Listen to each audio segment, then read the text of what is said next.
Hello, this is BKcritic and I'm back.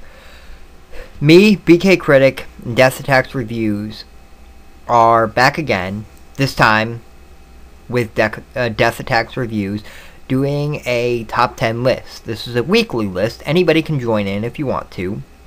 The list is our top 10 favorite video game franchises. There's no rules except for there's a couple of there are no actual rules, but one thing that I put in the very first video, which actually has merit in this video, is the fact that basically I consider different Star Wars isn't one franchise, in my opinion. It's multiple franchises.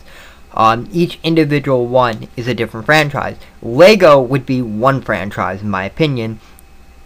So let's go on to number 9. Now, first, before I get number 9 out of the way, I have an honorable mention. Because of what I phrased in the other one, the one that's actually on my list made the list. It would not have made the list, and Mass Effect would have made the list.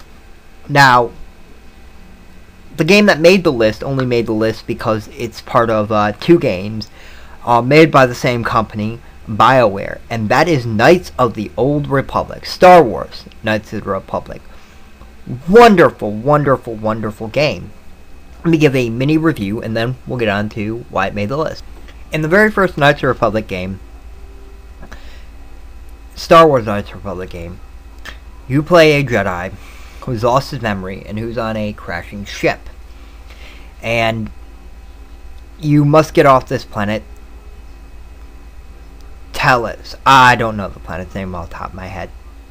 But once you get off of it, you go to Dantooine, and you soon find out that a former Jedi and now Sith is basically planning on doing something heinous, and you must stop him. You gather a tag team, and you go to each planet he went to find some weapon that he's going to destroy people with, and you get to choose from good and evil. It's just a fantastic game. Second game, I don't remember the story off the top of my head, but it's very similar. You go to different planets, you recruit people, and they added a lot of new features into the game, like actually being able to have your comrades be good and evil, not just you, and they can actually become Jedis. The non-Jedi ones can actually become Jedis. That was kind of cool. But the story of the first one is far superior to the story of the second one, and the ending of the second one is kind of lackluster. But other than that, the games are fantastic. There's really no big bad in these games.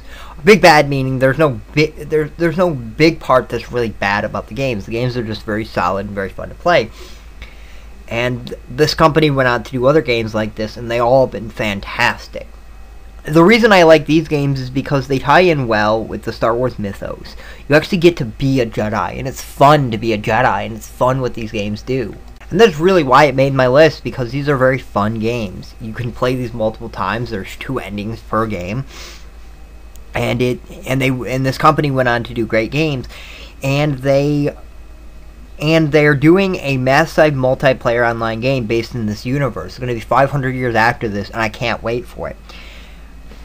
And that's why it made my list. These are fantastic games. I recommend you play them if you have an original Xbox or an Xbox 360. They're a little costful. I think they're about $25 a piece, but they're worth it. They're certainly worth it. I paid $60 for both games, and I don't regret it.